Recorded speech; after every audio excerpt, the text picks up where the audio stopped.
Hello, Miss Cindy, and hopefully a few others on the Ziglar team. After we spoke on Friday, I know I was going to write some of the things that fill in the blanks about the audio that I think you listened to last week. Instead of writing, though, what I found is sometimes when you write things, you go back and you correct and you add to and you want to make it better. But the reality is simply this: things are the way they are. So no teleprompter, nothing. If I mess something up, I'm just going to keep going, and I think you'll understand that. But here's my story as best I can tell it, as concisely as I can tell it, and still give you meaning to what the Ziglar company and Mr. Zig Ziglar, of course, have meant to me. And I think it'll be obvious in some of the things that I share with you. Now, I'm not a Stephen Covey fan. Nothing against him. I know he's gone. But to begin with the end in mind, I have to confess I don't have a perfect end. What I do know is I think I have some good years left, barring a tragedy or something like that. But I do want to do, as John Connolly says, pass it on. And it's certainly been passed to me. So here we go. I'm going to speed things up just a bit. You've heard this before. You are who you are based on two things: heredity and the environment you were brought up in. Both of my parents were educators. My mother taught second grade most of her life, but elementary ed all of her life. My father, after World War II, was a teacher, coach, referee, and then school administrator. He is in the Mississippi Coaches Hall of Fame. Very, very proud of my parents. So there has to be a little bit of good in me. I'm going to move the clock forward quite a bit. As I was looking at going to college, there was one thing for sure. Coming from this family of educators, I was going. And if it took 8 years to get a 4-year degree, they were going to help me get it. But, we all have a little pride in ourselves. So I said, well, you know what? I want to pay my way through college. And let me explain that. My mother and father were paying for me a place to stay, the utilities, food, clothes, transportation. Well, I didn't want to make them feel guilty and take that away from them. So my definition of paying my way through college is paying the tuition. Now, I went to Copiah Lincoln Junior College in Wesson, Mississippi. And on the day of enrollment, I had a big decision to make. I was offered a scholarship, full tuition paid for each of 4 semesters if I so chose, to play in the band. I played the drums a little bit. And the other possibility was to pay the tuition. Now, I really enjoyed the band, didn't mind being in it at all. I was going to be able to keep just a little small job. And plus, I didn't have the $150 tuition that it cost to go for that semester. Regardless, that's how things started. And I was able to keep my job, as I said. I made $28.02 a week. Even though I did go to my employer and said, I want to raise or else. And you know what's coming next. They said, or else what? And I said, I'm going to keep working for $28.02 a week. So that's what happened. As it got to the 4th semester of junior college, now called community colleges, I thought I needed to save up more money than I had, obviously, if I was going to pay my way through University of Southern Mississippi in Hattiesburg. I worked hard that last semester, did not play in the band. I worked all summer, and when it was time to go to USM, I thought I had enough money to make it the next 2 years. So life went on, and it was good. And at Christmas of the first year, I was getting prepared to go back to school and realized I didn't have any more money. And here comes a confession. I had to do something to make money. There were some choices out there. Sometimes you don't always make the right ones. Sometimes what seems to be the wrong ones turn out to be the right ones. But I sold drugs. Not only did I sell drugs, I transported drugs. And I am so thankful for Mr. Fred Waits from Hardy Street Pharmacy, who hired me in his drugstore to allow me to do that and have some extra income to help me go through college. As a young man, like so many, I was a bit infatuated with cars. And not making enough money, I thought, well, you know, I think I could sell cars at the same time I'm going to school. So I went to, this is true by the way, I went to every new car dealership in Hattiesburg, Mississippi, every used car dealership in Hattiesburg, and then to every new car dealership in Laurel and used car dealership in Laurel. Nobody would hire me. So I knew they had made a mistake. I went back the second time, same scenario. I literally went to all of those places. Nobody would hire me. Now, I understand the stairway to success goes both ways. Sometimes you hit a plateau. But I will tell you, the elevator never crashed for me. And I kept trudging along. The third time I walked into Courtesy Ford, 601-544-8111. I still remember the number. As I looked through the showroom, there was a little open area and then the owner's office, and the door was open. Again, true story. So I go tap on the door, and he asked me in some way what I needed, what I wanted. And I must have given the best elevator pitch. I must have looked really, really sharp that day, because within about a minute and a half, he had paged the sales manager and said, hire this guy. And I think I heard him mumble something like, get him out of here. But regardless of that, they hired me. It worked out pretty well. I met a guy there named Don McRae. And Don seemed to outsell everybody every month.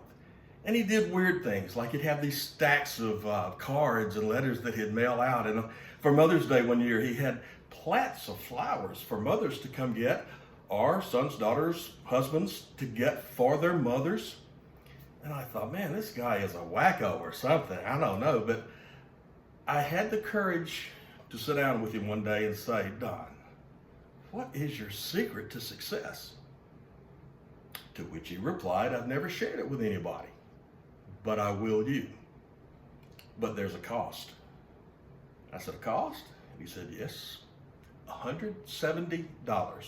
I immediately said, will you take a check? But we worked all of that out.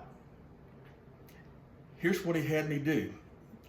Now, I want to go ahead and give you a little hint about something coming up, and that is the value of the purchase was always equal or exceed the price. I want to say that again. The value of the purchase must always equal or exceed the price. So he had this some sort of menu he was selling me for $170. And he said, here's what you have to do. In addition to the $170, go buy you 17 blank cassette cartridges. Go to my house. I have 2 cassette players set up. Copy each one of these tapes. You know where I'm going. And you can do that for $10 each, but you have to sit and listen the whole time, which you had to do with a cassette player anyway, and take notes. And I did. And I got to tell you, this was better than any class I've ever taken in college. So, here's the question. Understanding that the first set of those tapes was See You at the Top, Zig Ziglar. How can you not love them? Now, I want to ask this question. Did I get a good deal? He could have said, look, I have these tapes. If you want to listen to them, listen to them. Or he could have said, go down to the bookstore. $28.95, $22.95. I don't know what they sold for back then. And buy the tapes. But he was smart enough to know that he had to put value in those tapes or I wasn't listening. Like everybody else, I wanted the shortcut, the short version. And he wasn't going to give it to me. Later, Don McRae and I, about a year later, as a matter of fact, maybe two, were able to go see Mr. Ziglar in Jackson, Mississippi, and had Paul Harvey with him that day. Quite an event. But Don understood value, how to put value in automobiles, how to put value in anything. So the long and short of it is, I got a great deal. And by the way, I did write one book myself that is published. It's called Keep 'Em for Life. And, in it, I talk about Don McRae's value story and how you build value. Now, he didn't have any super closes and all the psychology that Mr. Ziglar and some others have had through the years, but he had a lot of wisdom. I give him credit for that. Well, I was able to finish college an entire semester early. Now imagine how proud my parents were, these educators, when I called and said, hey, Mom and Dad, I'm going to use this business degree that I've worked for so hard, and I'm going to come home and sell cars. Well, I can't say they were very ecstatic, but nevertheless, first month, January of 1979, I sold 17 cars. That's, at that time, was about 7 more than the national average. Was salesman of the month and continued to be 8 or 9 months that year. Thank you, Mr. Ziglar and others. However, it didn't stop there. There was a gentleman in Jackson, Mississippi named Robert Williams, and I continually heard that he just sold about twice as many cars as anybody else. You already understand how shy I am from the previous story, so I'll tell you this one. I picked up the phone, I called for Robert Williams, they patched me through, it was no problem. He was friendly, and we met over the phone, had a good conversation. He said, well, so what are you doing now? And I said, I'm looking for ways to sell more cars. And he said, no, what are you doing right now? I said, well, I'm just talking to you. He said, drive up here. And so I did. Robert Williams gifted me his filing system. He didn't sit down with me and tell me what he said to other people. He didn't go through the psychology, and being a bit redundant here with that word, of selling. He gave me his filing system, or told me how to use it, how to make it, and I did. And so the story went on until I was about 40 years old, after I had owned or co-owned a few dealerships at that point. And then I have to reflect back on what I said earlier about Mr. Ziglar saying, you are who you are based on these facts, and one is the environment. I will tell you, folks, when you become a little successful, the people around you change. And now you're out of Mom and Dad's house and you have other influences that can take you up or take you down. Now, I said a confession earlier about my job. This is a true confession. I'm not really proud of what I did when I got enough money to do pretty well whatever I wanted to do, and enough power, really, to do it. Now, money didn't do that to me. Money brought it out in me. But it was not the influences of my childhood. It was the influences of after that. So I spent a good many years up and down, and I'm talking about from a lot of money to no money and back up and down. Yeah, you really wore those stairs out. But today I'm so blessed because somewhere this little inner voice from Yazoo City was saying, keep on going. I called a friend of mine when I was in my 50s. His name is George Carr from Vicksburg, Mississippi. Had a dealership over there, and I didn't know too many people in Vicksburg. I said, George, I want to come to work for you to prove my book, Keep 'em for Life. And I don't want to talk to anyone who comes in on the lot, on the showroom. I will not take any phone calls coming in. I will not take any internet leads. Just give me an office and I will be salesman of the month for X number of months, whatever that is, and then I'll leave. Well, you could hardly turn that down. And so it began. And I used what I had learned from a variety of people, but let's give credit where it's due. From that start at See You at the Top, and now I have everything that Mr. Ziglar ever did. I bought the whole package.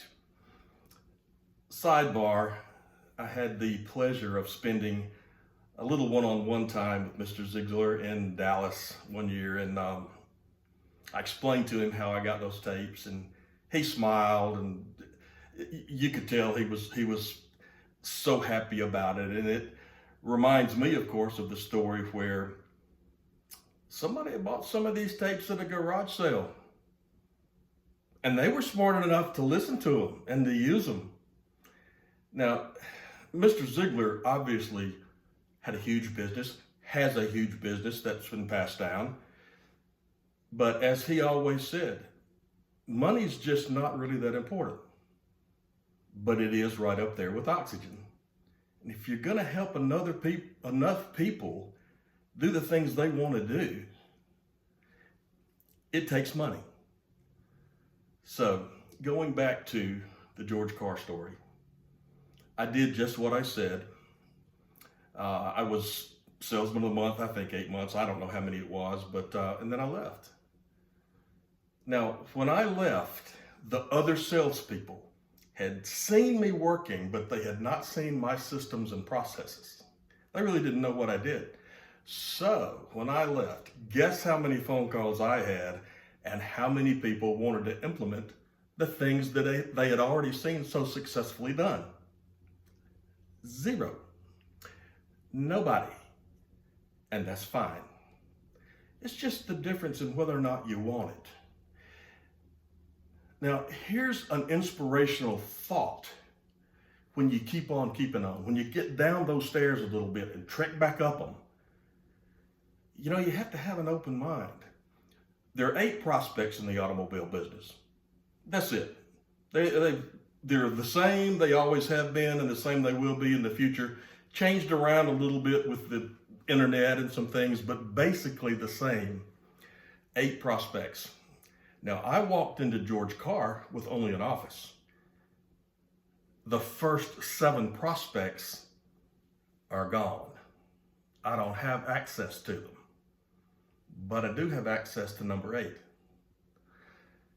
Number 8, I've asked this question all over the United States as I've traveled with General Motors, Saturn Consulting Services, other dealerships that I've done some things in. I've asked sales managers, owners, salespeople. One young man who had graduated high school the year before answered it almost immediately and answered it right. And it's so simple. If you have to go to work today and you have to sell a car and you can't do any of those things that you promised not to do, what do you do? And you simply start calling the people who have their cars for sale. You're going to get a lot of people that say, well, I can't get financed. I've been to 5 dealerships. It makes me mad. I've just got an extra car. You're going to have to wade through. Hey, prospecting is every bit as important as the sale itself, because you can't sell anything to nobody. So that's what I did. And I called this gentleman one day. He had an '06 Mazda 6 for sale. got him on the phone, and I said, well, how are you going to replace that car? And he kind of chuckled and he said, well, we don't replace them. We have them furnished to us, but then we have to sell the car that we've had. And it turns out he was a missionary for the Mormon church. Now, another sidebar. I don't care if you're Mormon or not. I'm not going to be. This has nothing to do with that. It has to do with the way this organization handled their automobiles.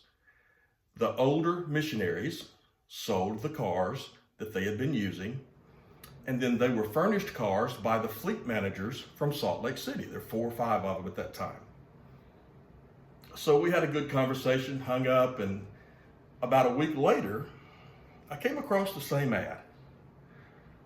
So I called him again, and I said, I understand that I can't sell you a car, but who makes the final determination of what price is set on the car you're selling? And he told me. So I call the fleet manager, just start talking a little bit, and then I bought the Mazda. So here I am trying to sell cars. I have no prospects. I go to my last one, and now I have a prospect to buy a car and not to sell, but I bought it. Fast forward. I'm really going to skip a lot of great parts here. For 5 or 6 years, 7 years, I don't know how long. One of my very close friends, his name is Joe Paul. He is the fleet manager at Salt Lake City. He's over every automobile bought and sold in the United States, Canada, part of Central America, part of South America, and I believe a little part of Europe. The last time he and I had dinner together, maybe 3 years ago, listen to this now. The last time we had dinner together, we sat and figured how many cars I had sold for the Mormon church. Not to the Mormon church, for the Mormon church. Now, you can think, well, boy, that should be easy. Yeah, it was real easy because every car had to be paid for with a certified check made out to the corporation of the presiding bishop of the Church of Jesus Christ of Latter-day Saints. Still comes back to me, but it takes a minute. And you had to get the dealer to send that check before they got the title or even saw the cars. Over 3,000 for the Mormon church. You think we didn't have a relationship? We had a great one. Now, all things come, all things go. But that was a wonderful run, not just of money and selling and buying, but of friendships. That's what the world's made of. So today, I've been doing a lot of things. Have 4 acres of property here that we home homeless people and let them work a little bit, pay them the best we can. I mean, there's no budget for this, but they're most likely going to be in jail if they're not doing something there to help me on a daily basis, and we'll make sure they get fed. But I want to do something very constructive with the rest of my life. Now, regardless of what anybody else thinks, I think I already have. I look at my 5 kids. I look at my 10 grandkids. And folks, I know problems come to everybody, but I'm telling you, it humbles me so much to see how blessed I truly am. Some 20 years ago, maybe a little bit more than that, when Mr. Ziglar was in Dallas, I took one of my daughters, a young man that I practically raised, and a niece, and we all went to see Mr. Ziglar. So not all of my family knows him quite as well as those, but they got to see and hear him. And sorry, I can't call her name. His youngest daughter was there at that time, helping if she needed to on the stage. It's been a very, very big part of my life, and it's real. An average person who believed in the reality of these ideas and philosophies. And other people need to do that as well. I'd love to be a small part of that. I don't know how. I don't have a plan. I just know that you can have anything in life you want if you help enough other people get what they want and what they ought to be able to get, what they deserve.